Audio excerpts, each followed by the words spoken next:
What is going on, everyone? It is Foul Play here, and for today we're going to be taking a break from our usual content and post Modern Horizons 2. I've decided, obviously we haven't had a lot printed for us in a while, and we're, in my opinion, very much lacking on power level these days. So today we're bringing you the top 10 auras wizards could print that would level the playing field for Bogles without being completely broken, completely bullshit. And I think if all of these were printed at once, it would maybe be a little bit unreasonable, but any one of these auras on their own, or even like 2 to 3 of them at the same time, probably, wouldn't really break anything. But anyway, we're going to get into the video now, guys. If you agree, disagree, let me know in the comments below about what you think. So number one, we've got the Umbra of Solidarity. So obviously, this is Cartouche of Solidarity with Totem Armor. What a world that would be with all these free edict effects our opponents are getting that go through Leyline of Sanctity. So really, in my opinion, I think Umbra of Solidarity is almost a necessity at this point in modern. Totem Armor on Hyena Umbra is just not good enough. And it's really hard to splash for Cartouche of Solidarity without, trimming on things like Totem Armor. So it makes a lot of sense to me that we could have both the things on one creature. So enchant creature gets +1/+1 and has first strike. When Umbra of Solidarity enters the battlefield, create a 1/1 soldier token with first strike. Also has Totem Armor. Be a fantastic upgrade. Alright. Number two. Now, well, we've gone straight into the ridiculous power level here. So we've got Meddling Armor for a hybrid white or blue. An enchantment with, when it enters the battlefield, name a non-land card. That card can't be cast. Similar to Meddling Mage's effect, but on an aura. And this has also got the Ethereal Armor's ability tacked on of enchant creature gets +1/+1 for each enchantment you control and first strike. Sounds big, sounds scary. Trust me, Bogles are lacking at the moment, and something like this would really help against, like, let's say, for example, Tron. They're about to go into Ugin, and you want to stop them from going into Ugin because Ugin is bad for us. So yeah, you can name Ugin and they can no longer cast it, and you no longer get 6 for 1. And it's not even 6 for 1, it's essentially 6 for Ode because, they just have a giant planeswalker which is impossible to deal with on the board still at the end of it all. Alright, so the next one is perhaps slightly lower on power level. But we've got Pride of Casali here. So for a green and a white at 2 mana, you can get an enchant creature with 2/2 and has Exalted. Exalted being whenever a creature attacks alone, or a creature attacks alone, that creature gets 1/1 until end of turn. Also with a 1 mana active, sack it to destroy target artifact or enchantment. With main deck Khan the Great Creator and Ensnaring Bridge running around, or Tutorable Ensnaring Bridge running around, and it seems pretty necessary to me to have the ability to have a good aura that can actually destroy artifacts and enchantments. There's still a very real cost to getting this out.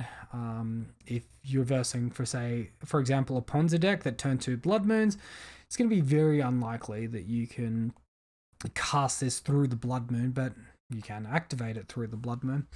So yeah, seems like a decent upgrade to me. The next card is Spirit Ascending. So in my opinion, Spirit Mantle's maybe a little bit weak given the power level that's running around. We're just going to look to bump that one up a little bit. Ascend it, make it more powerful for 2 mana. Enchant creature gets +2/+2 and has protection from creatures. So just an extra 1/1 with the added bonus of enchanted creature can't be sacrificed. Obviously, sacrifice effects are really, really annoying against us. And now they've printed a split-second version of Diabolic Edict. So to me, it seems reasonable that something like this could be printed. All right, so next we've got numbers 5 and 6. And They are essentially Piffing Needle effects. We've got Aura Needle for 1 mana. It's supposed to give 1/1. I didn't put that on here, but yeah. For 1 mana, you get an aura that gives 1/1, right? It's going to be a colorless aura, which is a bit different. Normally they're colored, but fitting in the theme of Pithing Needle, I've designed this as colorless. So as it enters the battlefield, name a card. Activated abilities of the chosen name can't be activated unless they're mana abilities. And obviously, enchant creature gets 1/1.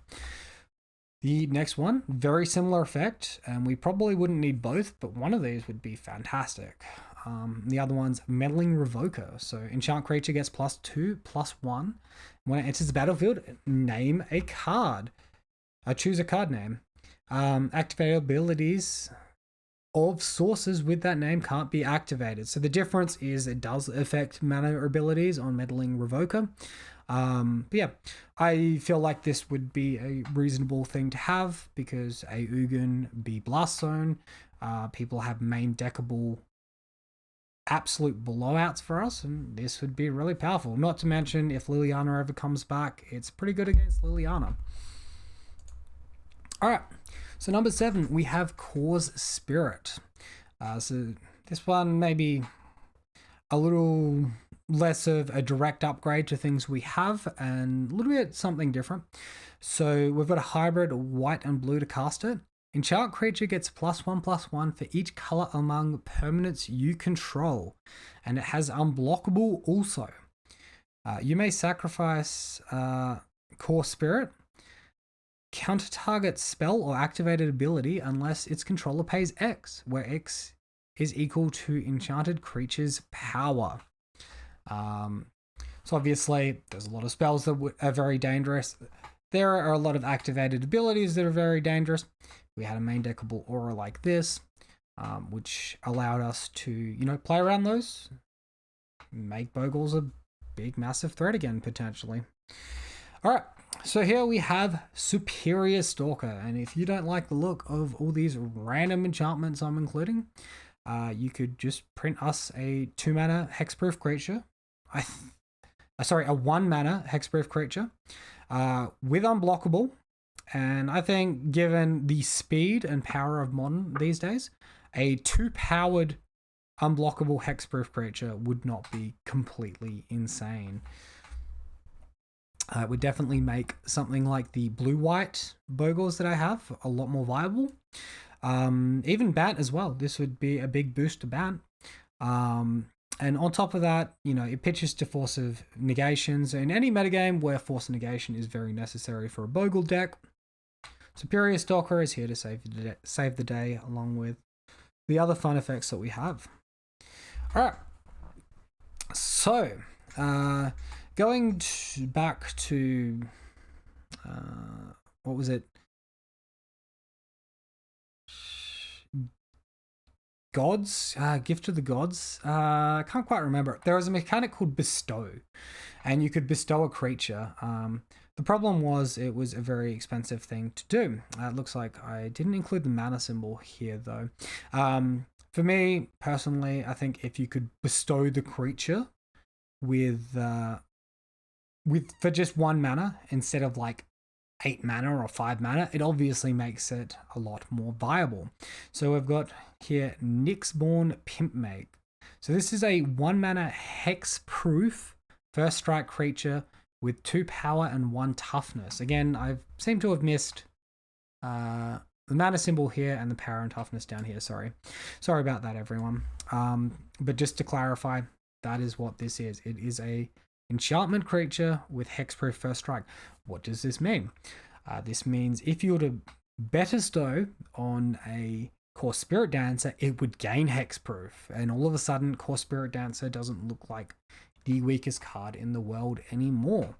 I think it's an interesting idea.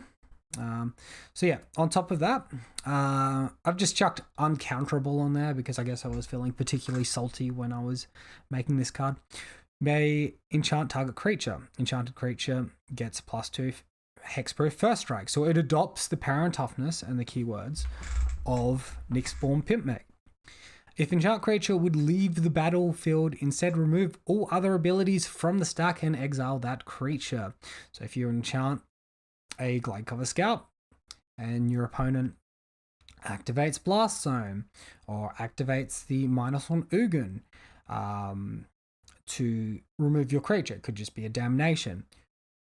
Remove whatever that is on the stack, it's gone. That ability is gone. Then exile the Glade Cover Scout. Nyxborn Pimp Meg will retain all the auras that were attached to the Scout. So it's basically a version of Totem Armor which isn't completely useless anymore, which isn't completely outdated, doesn't get destroyed by Blast Zone. Blast Zone doesn't just go through and completely destroy you. So I think this would be a pretty interesting idea, maybe a little bit pushed with Hexproof, but I still think having something like First Strike and 2/1 power would be, for the most part, quite reasonable.